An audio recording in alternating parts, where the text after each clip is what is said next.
Joel नबी का ग्रंथ अध्याय 2 वचन 13 और 14। प्रभु यह कहता है, अब तुम लोग उपवास करो और रोते तथा शोक मनाते हुए पूरे हृदय से मेरे पास लौट जाओ। अपने वस्त्र फाड़ कर नहीं, बल्कि सारे हृदय से पश्चाताप करो और अपने प्रभु ईश्वर के पास लौट जाओ, क्योंकि वह करुणामय, दयालु, अत्यंत सहनशील और दया सागर है और सहज ही द्रवित हो जाता है। मेरे मित्रों, जब आज हम प्रभु के इस पवित्र वचन को सुनते हैं तो मैं आपको बताना चाहता हूं कि प्रभु अपने पवित्र वचन के द्वारा हमसे अनुरोध करते हैं। प्रभु कहता है, आप लोग उपवास करो और रोते और शोक मनाते हुए पूरे हृदय से मेरे पास लौट जाओ। एक तरफ ईश्वर हमसे अनुरोध करता है कि तुम लोग उपवास करो, रोते और शोक मनाते हुए अपने प्रभु के पास में लौट जाओ, और दूसरी तरफ ईश्वर कहता है, अपने वस्त्र फाड़ कर नहीं, बल्कि सारे हृदय से पश्चाताप करो और अपने प्रभु ईश्वर के पास में लौट जाओ, क्योंकि वह करुणामय, दयालु, अत्यंत सहनशील और दया सागर है और सहज ही द्रवित हो जाता है। मेरे मित्रों, जब हम प्रभु के इस पवित्र वचन को सुनते हैं, एक तरफ ईश्वर हमसे अनुरोध करता है, कहता है, आप लोग उपवास करो, रोते और शोक मनाते हुए अपने प्रभु के पास में लौट जाओ। प्रभु इसलिए हमसे कहता उपवास करने के लिए, रोते और शोक मनाते हुए प्रभु के पास में लौटने के लिए, क्योंकि हम लोगों ने पाप किया है। हमारे जीवन में पाप हुआ है, हमने बुराई की है और पाप और बुराई की वजह से हम लोग उस परमेश्वर को भुला दिए हैं और हम अपने भाई बहनों को, अपने पड़ोसियों को हम दुख पहुंचाते हैं। मेरे मित्रों, जब हम पाप करते हैं तो हमारे जीवन में दो दो पाप होता है। हम बाइबल में देखेंगे, संत लूकास के सुसमाचार में अध्याय 15 में और वचन 18 में लिखा है, जब उड़ाऊ पुत्र पश्चाताप करते हुए अपने पिता के पास लौट रहा था तो कहता है, पिताजी, मैंने स्वर्ग के विरुद्ध और आपके प्रति मैंने पाप किया है। उसने कहा, मैंने स्वर्ग के विरुद्ध और आपके प्रति मैंने पाप किया है। तो जब हम पाप करते हैं तो हम ईश्वर के विरुद्ध और अपने पड़ोसी के विरुद्ध अपराध करते हैं। इसलिए इस 40 काल में हमारे लिए एक पुण्य अवसर दिया जाता है कि हम अपने पापों के लिए पश्चाताप करें और पश्चाताप रोते हुए, शोक मनाते हुए, उपवास करते हुए हम प्रभु के पास में लौटें। जब हम अपने पापों को स्वीकार करते हैं, अपने पापों के लिए हम प्रभु से क्षमा मांगते हैं, उपवास करते हुए, तब हम उस परमेश्वर की महानता को स्वीकार करते हैं, क्योंकि केवल वो सर्वशक्तिमान ईश्वर हमारे पापों को क्षमा करता है। मैं आगे आपको बताना चाहूंगा, जब एक तरफ हम देख रहे हैं ईश्वर कहता है, मेरे पास लौट जाओ पूरे हृदय से, उपवास करते हुए, रोते हुए। हम बाइबल में देखेंगे, यदि हम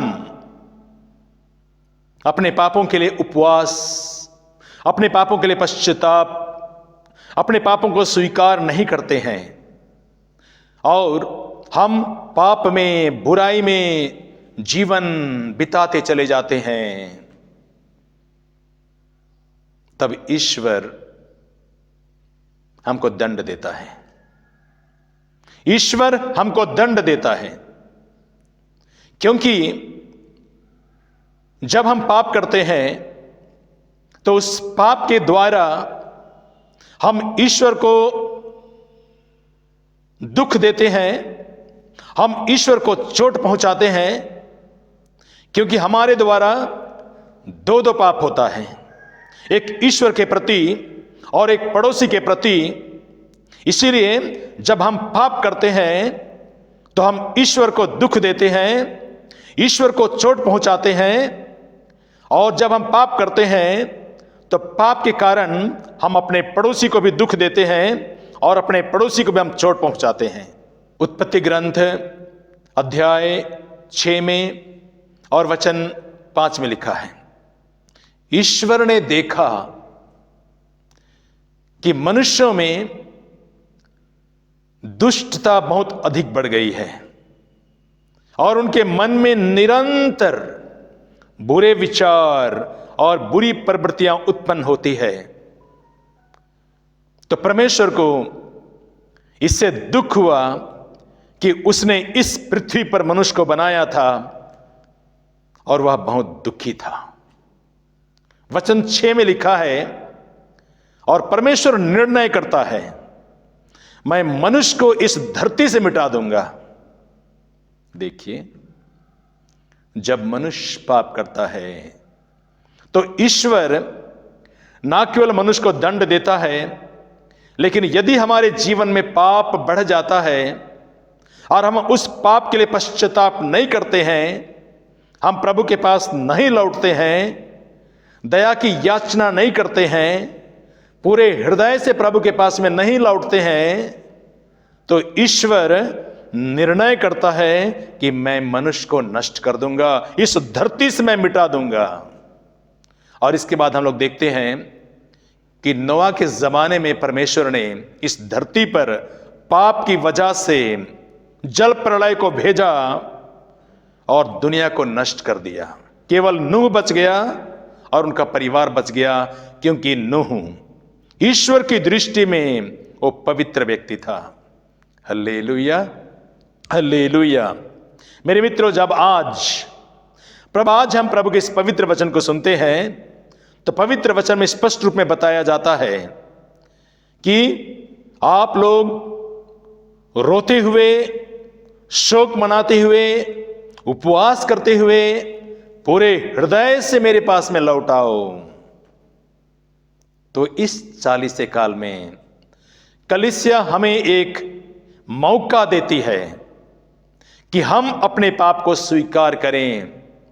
मेरे मित्रों, हम जानते हैं हमारे पाप की वजह से, आपके पाप की वजह से कितना परिवार टूट जाता है, कितने रिश्ते टूट जाते हैं। मां और बाप के बीच में, बेटे बेटियों के बीच में पाप की वजह से हम अलग हो जाते हैं। माँ बाप अपने बेटों को, अपने परिवार को वो बेटा नहीं मानता, बेटा अपने माता पिता को अपना माँ बाप नहीं मानता। पति पत्नी के बीच में पाप की वजह से रिश्ता टूट जाता है। पति अपनी पत्नी को पत्नी नहीं मानता, पत्नी अपने पति को पति नहीं मानता, भाई भाई में रिश्ता खत्म हो जाता है, बहन बहन में रिश्ता खत्म हो जाता है, अपने पड़ोसियों के साथ हमारा रिश्ता टूट जाता है पाप के कारण।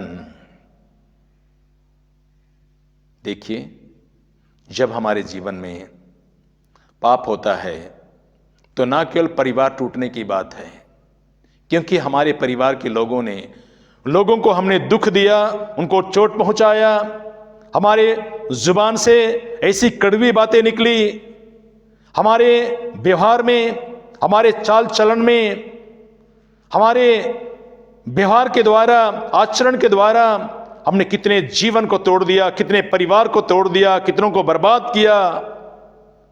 और आज ये रिश्ता जुड़ नहीं रहा है। पति पत्नी के बीच में रिश्ता नहीं रह गया, बाप और बेटे के बीच में रिश्ता नहीं रह गया, भाई और बहन के बीच में रिश्ता नहीं रह गया, अपने पड़ोसी के साथ हमारा रिश्ता नहीं रह जाता है।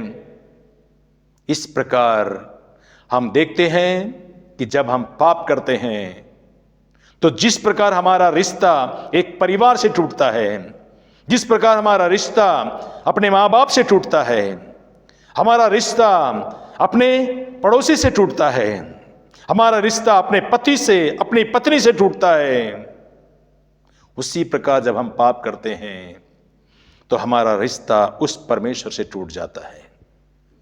Hallelujah, hallelujah. जरूर आज के दूसरे पाठ में, दूसरे भाग में हम देखेंगे जहां परमेश्वर कहता है, जोएल नबी के ग्रंथ अध्याय 2 में और वचन 13 को देखेंगे। 13 में परमेश्वर कहता है, अपने वस्त्र फाड़ कर नहीं बल्कि सारे हृदय से पश्चाताप करो और अपने प्रभु ईश्वर के पास में लौट आओ, क्योंकि वह करुणामय, दयालु, अत्यंत सहनशील और दया सागर है, वो सहज ही द्रवित हो जाता है। आज का ये वचन का दूसरा भाग, ईश्वर सहज ही द्रवित हो जाता है, वो दया से द्रवित हो जाता है। इसीलिए जब हम पश्चाताप करते हैं, अपने पापों को स्वीकार करते हैं, प्रभु से क्षमा मांगते हैं, उपवास करते हैं, रोते हैं, शोक मनाते हैं, तो ईश्वर दया से द्रवित हो जाता है। Hallelujah, hallelujah, hallelujah. मेरे मित्रों, जोनस नबी के ग्रंथ में अध्याय 3 में इसका बहुत अच्छा उदाहरण है। जोनस नबी के ग्रंथ में अध्याय 3 में हम देखेंगे, ईश्वर जोनस नबी से कहता है, उठो और निनवे नगर जाकर वहां के लोगों को पश्चाताप का उपदेश दो। और जोनस नबी उठता है, निनवे नगर जाता है और वहां के लोगों को उपदेश देते हुए कहता है, 40 दिन के बाद 40 दिन के बाद निनवे शहर का विनाश किया जाएगा। और लोगों ने नबी की बात को स्वीकार किया, ईश्वर के इस वचन को उन्होंने स्वीकार किया और वे लोग प्रभु में विश्वास करते हुए उन्होंने उपवास की घोषणा की। बड़ों से लेकर छोटों तक वे उपवास करने लगे। जब राजा को पता चला तो उन्होंने अपना सिंहासन छोड़ दिया, उन्होंने सिर में राख लगाया, टाट ओढ़ लिया और उपवास की घोषणा की। और उन्होंने कहा, अपनी पूरी जनता से कहा, बड़ों से लेकर छोटों तक उपवास करें, कोई भोजन नहीं करेगा, अपने पापों के लिए पश्चाताप करेगा। और वो कहता है, अपने हाथों से होने वाले हिंसात्मक कार्य छोड़ दें, अन्याय करना छोड़ दें, व्यभिचार करना छोड़ दें, अत्याचार करना छोड़ दें, सभी लोग उपवास करें। और सभी लोगों ने ईश्वर की बातों पर विश्वास किया, उन्होंने उपवास किया और वे लोग हिंसात्मक कार्य छोड़ दिया और वे ईश्वर की दुहाई देने लगे। हम आगे वचन में देखेंगे, जब ईश्वर ने देखा कि ये लोग क्या कर रहे हैं, इन्होंने किस प्रकार बुराई करना छोड़ दिया, हिंसात्मक कार्य करना छोड़ दिया, ये प्रार्थना कर रहे हैं, ईश्वर से दुहाई दे रहे हैं, तब ईश्वर दया से द्रवित हो जाता है और जो उन्होंने धमकी दी थी निनवे शहर का विनाश करने के लिए, वो धमकी को ईश्वर वापस ले लेता है और उनके ऊपर में विपत्ति आने नहीं देता है। देखिए, उपवास करने का परिणाम, प्रार्थना करने का परिणाम, जब हम प्रभु के पास में लौटते हैं उसका परिणाम, हल्लेलुया, हल्लेलुया। हम इसी प्रकार देखेंगे मेरे मित्रों, जब उड़ाऊ पुत्र, जिसके बारे में हम लोग बहुत सुन चुके हैं, जब उड़ाऊ पुत्र पाप में, बुराई में अपना जीवन बिताया, जब उसके जीवन में उसने महसूस किया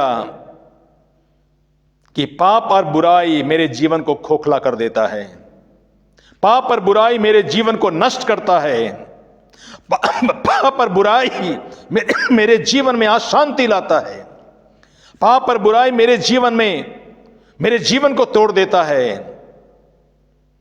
तब उड़ाऊ पुत्र अपने मन में, अपने हृदय में कहता है, मैं उठूंगा और अपने पिता के पास जाऊंगा और उनसे कहूंगा, पिताजी, मैंने स्वर्ग के विरुद्ध और आपके प्रति पाप किया है, मैं आपका पुत्र कहलाने योग्य नहीं रहा, मुझे अपने नौकरों में एक जैसा रख लीजिए। और जब उड़ाऊ पुत्र पश्चाताप करते हुए अपने पिता के पास में लौट आया, पवित्र वचन में लिखा है, पिता दया से द्रवित हो उठा और उसको गले से लगा लिया। देखिए, पिता दया से द्रवित हो उठा और उनको गले से लगा लिया। मेरे मित्रों, ये 40 काल हम सबों के लिए, आपके परिवार के लिए, जो प्रभु में विश्वास करते उन सबों के लिए, ये उपवास करने का समय, पश्चाताप करने का समय, अपने पापों को स्वीकार करने का समय, पश्चाताप करते हुए, उपवास करते हुए प्रभु के पास लौटने का समय है, ताकि हमारे परिवार में, आपके जीवन में ईश्वर की दया उमड़ पड़े, ताकि हमारे जीवन में और हमारे परिवार में ईश्वर रहम करे और हमारे पापों को भुलाकर हमें दंड नहीं दे। क्योंकि हम लोगों ने अभी भी वचन में देख लिया है किस प्रकार ईश्वर, जब लोगों में दुष्टता बढ़ती गई और लोग पाप और बुराई करते गए, तो ईश्वर ने नोआ के जमाने में जल प्रलय भेजकर उसको नष्ट कर दिया। लेकिन वही परमेश्वर कहता है, वो हमारा ईश्वर दयालु भी है, करुणामय भी है, अत्यंत सहनशील भी है, दया से द्रवित होने वाला ईश्वर है। वो दया से द्रवित होता है क्योंकि वो अपने पवित्र वचन में कहता है, एजिकेल नबी के ग्रंथ में अध्याय 31 में, अध्याय 33 में और वचन 11 में कहता है, मुझे दुष्ट की मृत्यु से प्रसन्नता नहीं होती है, मुझे दुष्ट की मृत्यु से प्रसन्नता नहीं होती है, बल्कि इससे होती है कि वह अपना कुमार्ग छोड़ दे और जीवित रहे। आगे कहता है, हे मेरे इस्राएल, हे इस्राएल, क्यों तुम अपने पापों के कारण मर जाते हो। देखिए, परमेश्वर हमारी मृत्यु से, दुष्ट की मृत्यु से परमेश्वर को आनंद नहीं मिलता है, परमेश्वर आनंदित नहीं होता है, प्रसन्नता उनको नहीं होती है। परमेश्वर चाहता है कि हम प्रभु के ओर लौट आए। Hallelujah, hallelujah, hallelujah. मेरे मित्रों, जब हम प्रभु इस पवित्र वचन को सुनते हैं, हम इस 40 काल में प्रवेश कर रहे हैं, तो पवित्र वचनों के द्वारा मैं आपको बताना चाहता हूं कि जब हम पश्चाताप करते हुए प्रभु की ओर लौटते हैं, तो ईश्वर जितना बड़ा भी हमारे जीवन में अपराध हुआ हो, प्रभु क्षमा करने के लिए तैयार है। प्रभु हमारे ऊपर में दया करने के लिए तैयार है, क्योंकि वो दया से द्रवित हो जाता है। जोनास नबी के ग्रंथ में हम लोगों ने देखा किस प्रकार ईश्वर, जब उन्होंने देखा कि निनवे के लोगों ने पाप करना छोड़ दिया है, तो ईश्वर दया से द्रवित हो उठा और जो धमकी दी थी उस निनवे शहर को नष्ट करने के लिए, वो ईश्वर उस शहर में वो विपत्ति नहीं भेजता है। तो हमारे जिंदगी में, आपकी जिंदगी में, हमारे परिवार में भी ईश्वर यही करेगा। जब हम अपने पापों को स्वीकार करते हुए अपने पापों के लिए क्षमा मांगेंगे, उपवास करते हुए, रोते हुए, शोक मनाते हुए, जिस प्रकार जोएल नबी कहता है, मेरे पास लौट आओ। Hallelujah, hallelujah, hallelujah. मेरे मित्रों, इस 40 काल में प्रभु आपको आशीष दे, आपके परिवार को आशीष दे। अभी आपके लिए काफी समय है, अभी आपके पास में 40 दिन का समय है। इस 40 काल में, 40 दिन के इस अवसर पर आप अपना समय निकालिए। आपको कई बार मौका मिलेगा गिरजाघर जाने के लिए, आपको कई बार आपको मौका मिलेगा। आपका अंतरात्मा में एक करहा, एक आवाज उठेगी, मैंने पाप किया, मेरे जीवन में मैंने बुरा किया है। ये 40 काल कलीसिया मुझे मौका देती है अपने प्रभु की ओर लौटने के लिए, क्योंकि वो हमारी प्रतीक्षा कर रहा है, वो हमारा इंतजार कर रहा है, मुझे एक नया इंसान बनाने के लिए, मेरे पापों को क्षमा करने के लिए। वो ईश्वर इस 40 काल में मेरे मित्रों, आपको और आपके परिवार को ईश्वर आशीष दे। आपके परिवार के सभी सदस्य पाप करना छोड़ दे, बुराई करना छोड़ दे। इस 40 काल में उपवास, व्रत रखें, प्रार्थना करें, त्याग तपस्या करें और उन सारी बुराइयों को छोड़ने का प्रयत्न करें, क्योंकि इन सारे बुराइयों को त्यागने से हमें सामर्थ्य मिलता है, शक्ति मिलती है और ईश्वर की दया हमारे ऊपर में उमड़ती है। वही प्रभु ईश्वर आपको आशीष दे। Hallelujah, hallelujah, hallelujah.